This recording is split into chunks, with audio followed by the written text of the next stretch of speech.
a really neat thing about specialty is that, there are so many trade-offs that you can make there. And I do wonder, over the next 10 years, if we'll see more of that in the commodity world. One, two, three.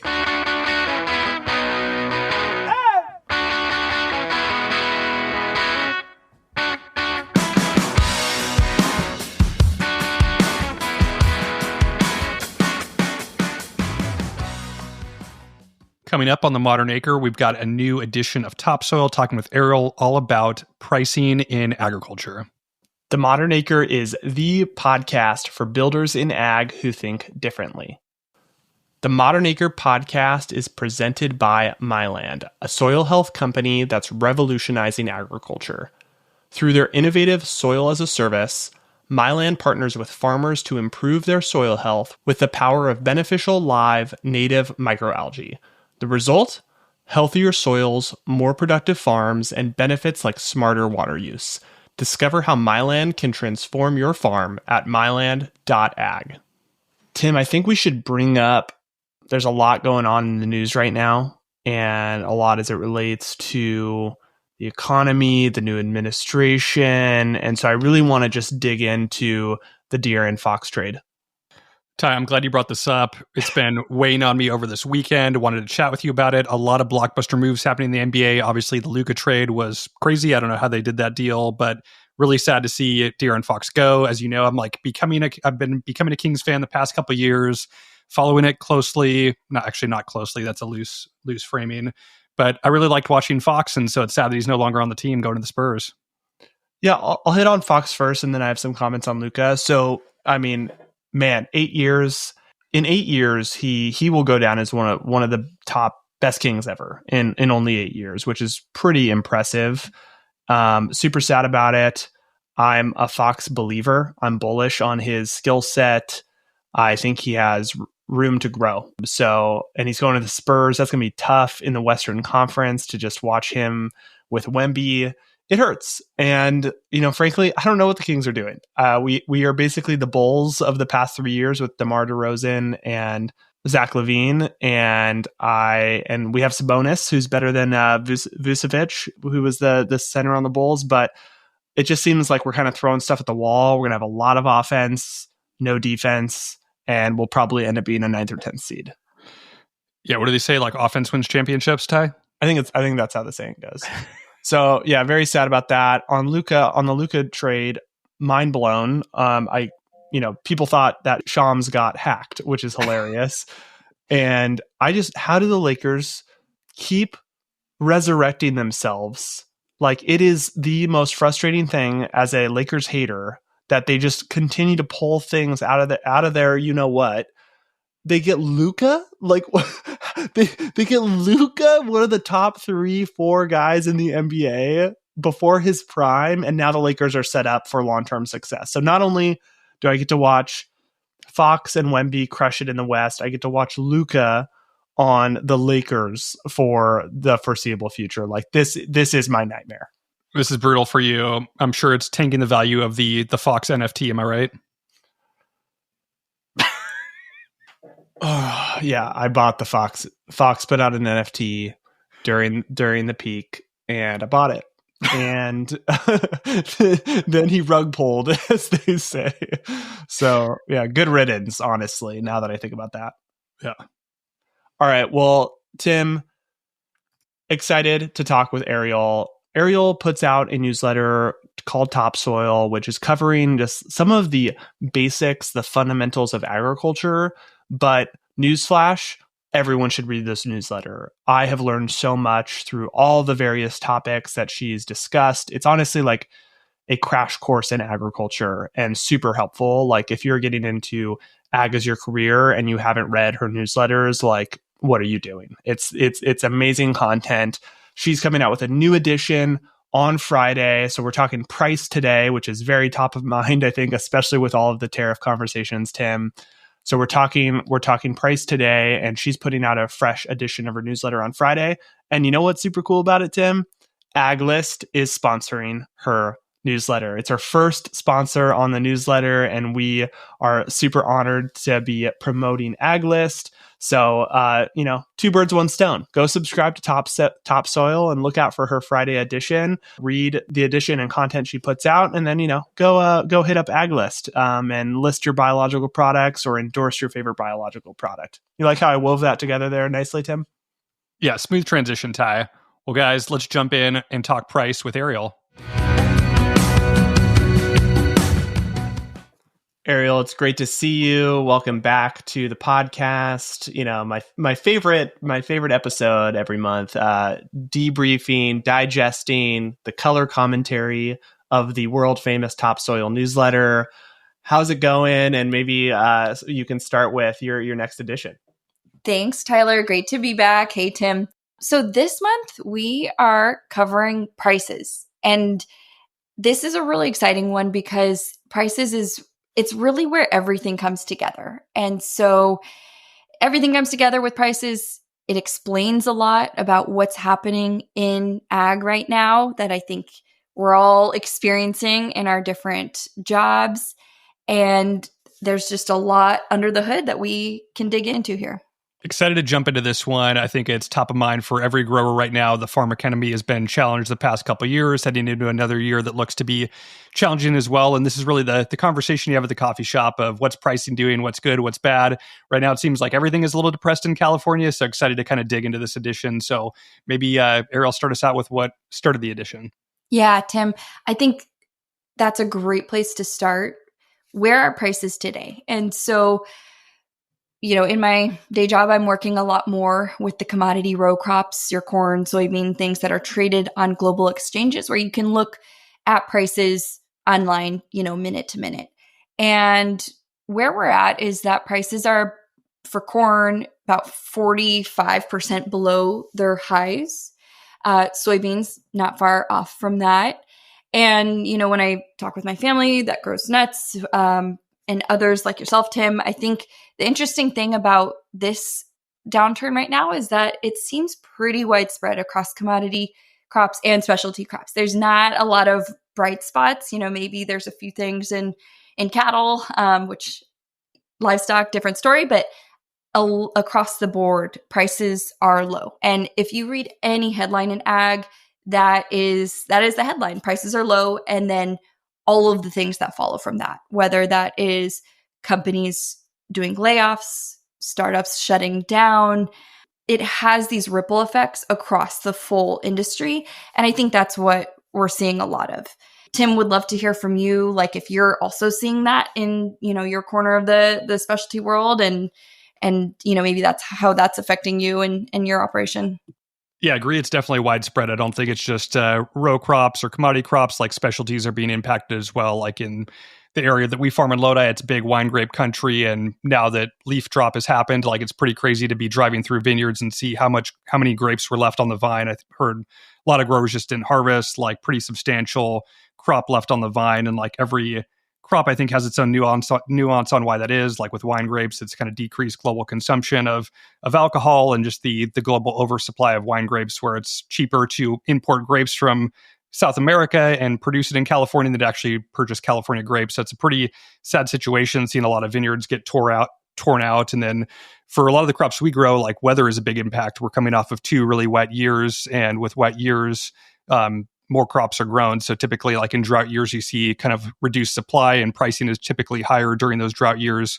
We're coming off kind of these back-to-back wet years. So there's been kind of an oversupply of a lot of different crops that are grown in the Central Valley. Like we've seen processing tomato price was kind of at an all-time high a couple of years ago at $138 a ton. This past year was at $112.50 a ton. And this year they haven't set the price yet, but it's expected to be kind of around that reduced level. And just talking to our buyers, like they're oversupplied. Like the processing tomato industry is sitting on excess inventory. So they're prorating acres. So like the acres that we had kind of targeted to grow this year, that got cut back. And other growers that I'm talking to are in a similar situation where maybe they had 600 acres of processing tomatoes last year. It's going to be 150 this year. So like with that, it's a ripple effect of like you had this acres earmarked for tomatoes. What are you going to replace it with? And it just kind of becomes this snowball effect of like, okay, now all these growers are looking to fill X amount of acres. That goes into something that's lower value. Is it silage corn? Is it garbanzo beans? And so that's kind of a situation a lot of growers are in. Like we were in that situation as well. It's like, how do we replace this acreage? And deals that were kind of like marginal or kind of lower value ones like that we would have passed on in previous years. Now it's like desperate for these like low value deals just to have something to put in the ground. So definitely a little bit of like doom and gloom in the industry. Like I type like to keep a positive mindset and like get through it. Like that's one of the ups and downs of farming, but it's a pretty interesting time in the market right now. And I'll just add that there's this like whole question mark of like, I think you talked about in your newsletter, like the actual decision by an individual farmer and then like how that impacts this like macroeconomic equation that has millions of factors determining like where price lands. And for us, like, we did a new crop a few years ago, watermelon, right? And adding new crops in, and you just don't know really what other growers are planting, right? Because if everyone, we have a great idea. Hey, watermelon pricing was good last year. We think it's going to keep going up for whatever reason. We plant watermelon, but maybe 100 other farmers in our area are thinking the same thing. And we don't really know until where prices land at the end of the season, right? So it's just this interesting dynamic of some growers will try to zag or predict, what they're going to grow. And this is, again, kind of unique to specialty of when you have options, but you're trying to predict pumpkins was down this year, but should we stay with pumpkins? Because everyone's going to have the same thought of let's not do pumpkins. So there's this like constant overthinking, I guess, of, what to plant as it relates to price. Definitely. And I think maybe one thing that might be helpful that we can maybe start with is, so it is doom and gloom, but we don't have to talk about that for the next several minutes. I do think because one thing that, folks who have been in ag for a while will tell you is it is cyclical and that these things come and go. A few years back, we were at all-time highs.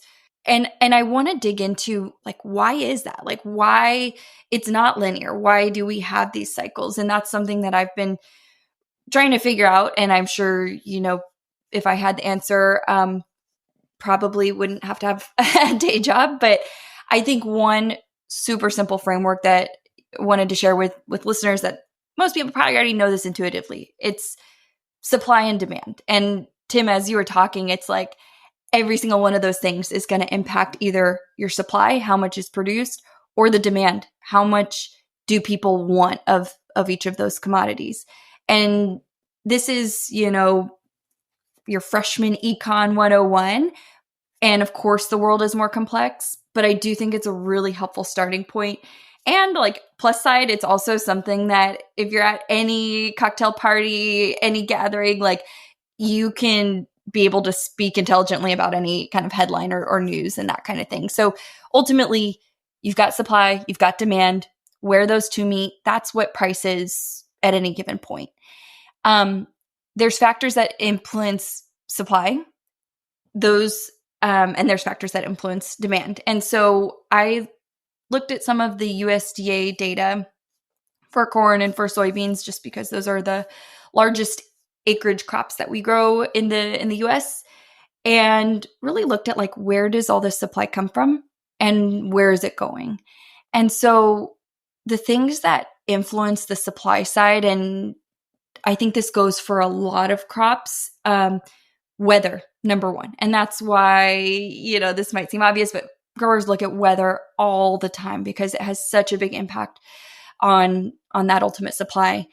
Productivity in general, with technology, with better management practices, we have produced so much more. And I think ultimately, like if I were to answer in 2 seconds why the prices are the way they are, we have more supply. We produce more than we need currently, and more than is demanded. And so in corn over the past, since the 70s, we've produced 500 times more corn per acre in the US than we were previously. And that's just an astonishing feat of, technology and grower practices and everything, but it also produces so much crop and, where does that go?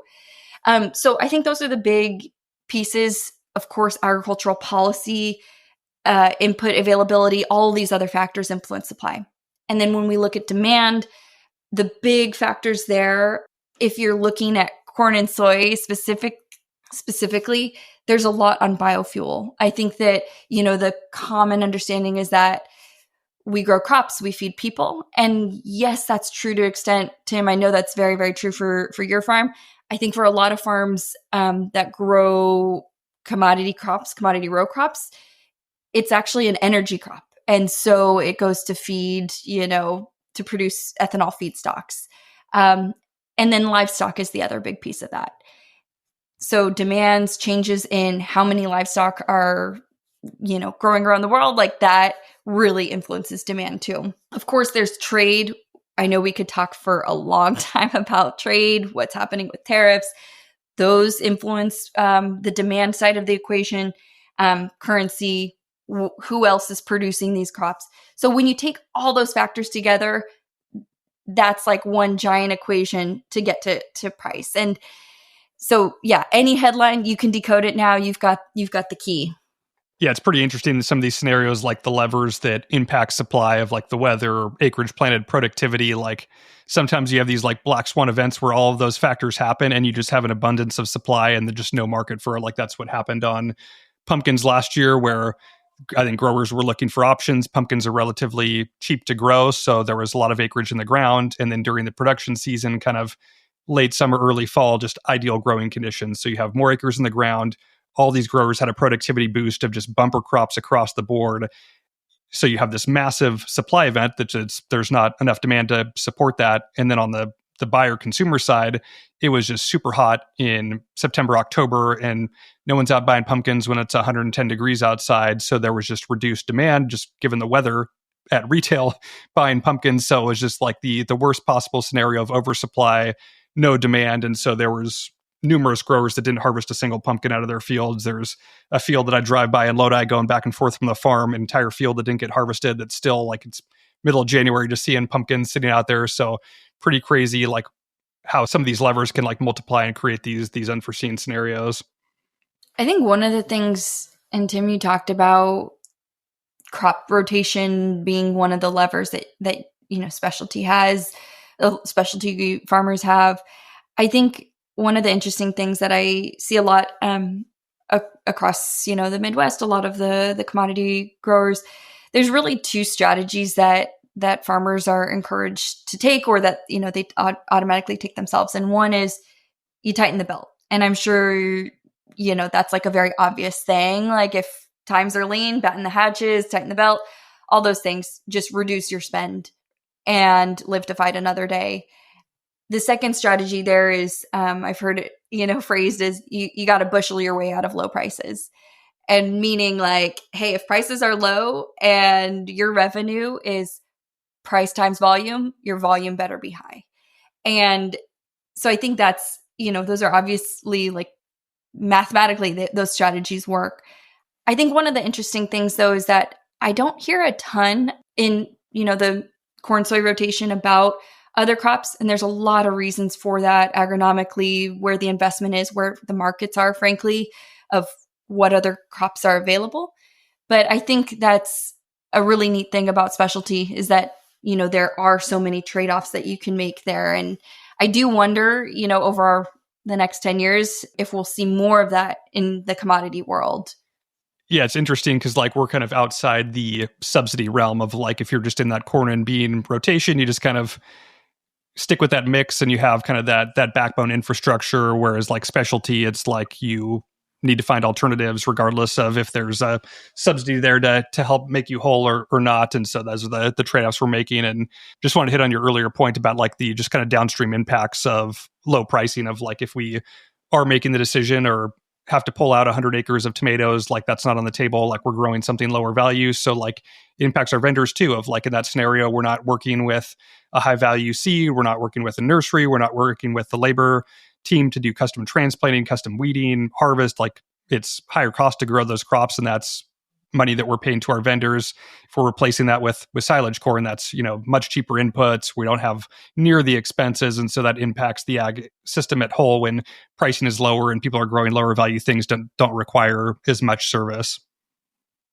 Yeah, another thing that's kind of like this unique dynamic of specialty is permanent versus annual. So the other really tricky piece of this, and obviously the nut growers in California have experienced the ups and downs of this, is when almond prices are good, what are people doing? They're planting almonds, but it is a long cycle, and you're committing and signing up for years of investment into that crop. And so probably more by luck than anything, we have stayed away from permanent, which gives us year to year flexibility to kind of see what's happening with the markets, as opposed to permanent where you're making an investment in blueberries or in nuts. So that's like an interesting dynamic. And then the row crop guys, again, have some of these like other macro factors impacting their lack of options. Yeah. And one example I saw of that recently, Tyler, was you guys have had Stuart Wolf on from Wolf Farms in California. Jennifer Barney, who writes a newsletter called The Business of Food, just reported that in the Central Valley, if you're driving on 5, there's a bunch of agave. And I noticed this on, one of my drives. And it was like the coolest thing to see. But that was just a really great example of, responding to these market prices. Almond prices were bottomed out kind of in 2022. And to your point of like these permanent crops that you kind of have to continue to invest in, and they continue to have these other agronomic needs like water and all of these different things. It sounds like he swapped out a lot of acres of nuts for agave. So love to see that ingenuity and really curious to see how that plays out. But one of the things that's really fascinating to see is that all of these little micro choices on individual farms bubble up into, what ends up being these global prices. And so that's just neat to see it kind of on this small scale and large scale. I love that example. I remember talking to Stuart about that a few years ago. I think we talked to him about it, and he was like, "Yeah, we're starting to get tow around with agave, and now seeing driving by it is really cool." I mean, on that note, it's like, and you kind of asked this question in the edition, is like, what do farmers do, right? Like we talked about tightening the purse, out busheling it. Like another thing that people can do, like Stuart, is kind of change the paradigm, shift the conversation, and maybe shift the business model, right? Of, develop a direct to consumer brand, but there's investment required for that. But that is another option. Tim and I spent more time than I care to admit talking about this pumpkin situation, right? Because it's almost like a travesty, right? Like we had some friends out to the farm, and we're on our pumpkin field, hundreds, thousands probably of these beautiful pumpkins sitting in the field that weren't going to get harvested because our buyer, there wasn't a market for them. It wasn't worth it to bring a truckload to harvest these pumpkins.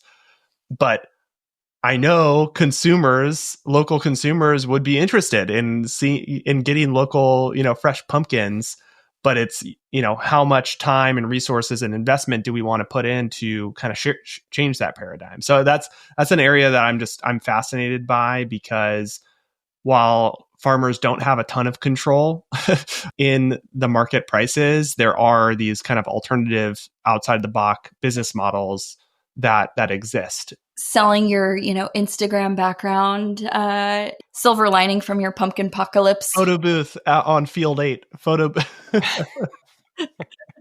Museum of Pumpkins. Yeah.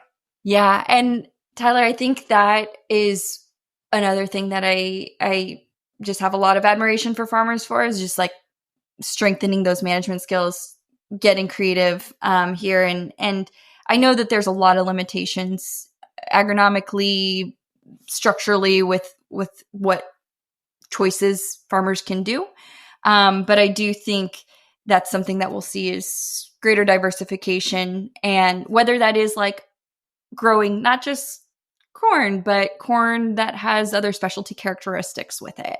Or,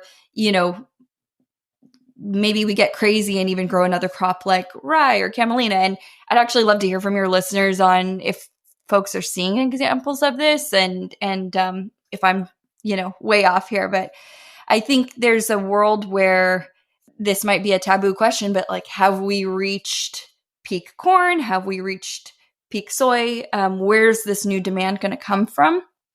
I think there's a lot of people looking for answers with sustainable aviation fuel or new markets, but it'll be an interesting thing to see over, the remainder of our careers of how this evolves. Have we reached peak corn is such a good dinner party topic. I'm gonna be like staying awake tonight just thinking about that question. Like, good episode headline. Seriously, did we reach peak corn? What are your thoughts, Ariel, about macro on some of these commodity crops with the Trump administration coming in, talks of tariffs? Do you have any thoughts on potential impact there? I guess all I can speak to is really like how does supply and demand work? And if we take like a big enough step back and we're looking really, really at the giant picture here, so much of the demand has really come from two things, and that is population growth on a global scale and that population becoming wealthier to consume more protein, because protein animals, at least today, and those animals eat a lot of different grain and oil seeds. So those are the big two factors to watch. I think that, there's a lot of, depending on who you ask, a lot of different thoughts on how those will shift over decades. I think the other piece here with trade, and I was actually just down at a conference with the Independent Seed Growers Association, and there was a lot of talk about tariffs there. Nobody knows what's going to happen. I think what I can, looking at the data here, is that if we look at where soy goes, for example, for the last year's crop, 20% of the bushels of soy that were grown are shipped to China. And so that's a pretty big chunk. And when you think about what tariffs can or will do, like we saw this in 2019, and the, demand that decreases demand. So if we're just looking at it from a formula point of view, like prices go down. I think there's all these other factors here of like, well, what subsidies come into play, what market facilitation payments, we just, as of December this past year, primarily Midwest row crop farmers got $10 billion from the federal government in direct payments, in addition to the $21 billion that was provided for hurricane relief. So there's a lot of different pieces to that puzzle. And I would say a lot of those pieces are pretty contentious. But I do think like that's, if you look at where the grain's going today and you look at what those markets are today, it's kind of a simple math piece of what happens next.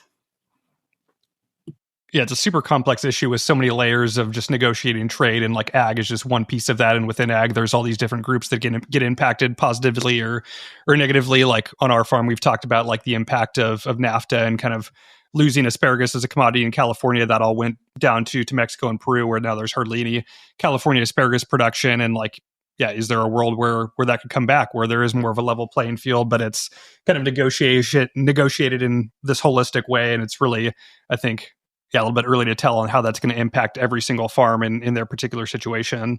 Totally. And I think there's the, what's the immediate impact? How does the market respond? And then what does that do for like the longer term? Obviously, Brazil has a monster crop of soybeans right now. Like they're Southern Hemisphere, so they're growing, they're in their growing season right now. And China's shifted to import a lot more soybeans from Brazil. So there's just these like, what are the long-term effects then? Like, where do other markets develop? Does that box out, the US growers in the longer term? And I think these are all really complex questions, and there's a lot of different outcomes that could happen. And so it's a lot of wait and see for most of the industry. The last thing I'll just bring up that we haven't hit on is just the impact of prices to ag tech companies, right? Of like that having a major impact on where the investment is going. So, depending on ag tech by default has to kind of go in the direction where there's capital, right? Where there's money to be paid for that technology. And so when prices are really good, there's different business models. I think we've talked about that in the past. And when prices are bad, ad tech companies have to think about where to redistribute, and not just ag tech, any ag equipment, right? We were seeing, and you mentioned in your newsletter, just the impact of low prices across agribusiness. So I think that's like another really interesting piece of this whole conversation. Totally. And I think on one hand, there's a certain amount of discipline that this low prices demands and necessitates. And so the companies that are working today are really going to sharpen their pencils and make sure they're really providing value to farmers. And I think there's something really healthy about that. And at the same time, there's been a lot of great innovation that we've seen coming out of when prices are a little higher and there's more, money there. So good thing it's cyclical. We'll get to see both sides of that coin. I think another piece that prices impact too is farmland values. Farmland values are a little stickier. They're still riding pretty high. But if crop prices persist, low long enough, I think that we might start to see farmland prices starting to decline a little bit.